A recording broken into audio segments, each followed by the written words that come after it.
Hello, my name is Haider Mahmoud, and I'm going to explain my code briefly for this program for loading an X3D file.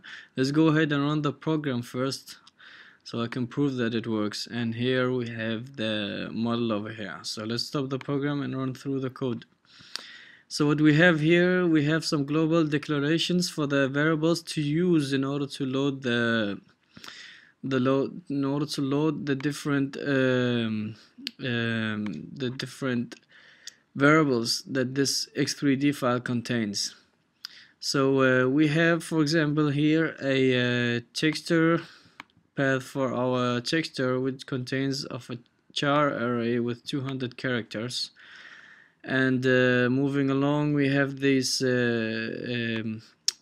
variables that are defined globally. So we have this with an exceedingly high amount of spaces used in RAM in order to cover most of it. Of course, we could use dynamic arrays in order to improve it.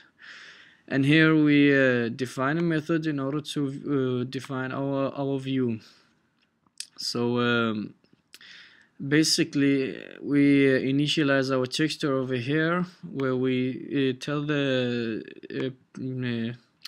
PNG texture that lib PNG that this is the texture and we want its width and height.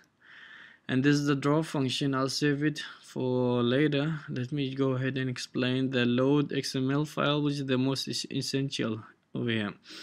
So here we have the node that's going to run through the whole X3D file, and that file we have.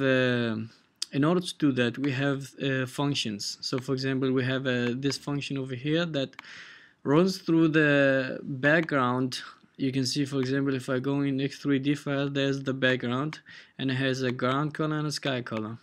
So I want the program to automatically read these, and I do it by using this function, and this function is stored in XML help. So basically, I read these values and store them in my previously declared the global variable, and I do that the same with with everything else. So we have this, for example, a point light, and then we have a point, some texture coordinates, normal, the lightning, etc. and etc. So let's jump back to the draw function, the draw method. So here we basically use a basic draw procedure where we have these slides and we use the global variables that we defined earlier to draw from.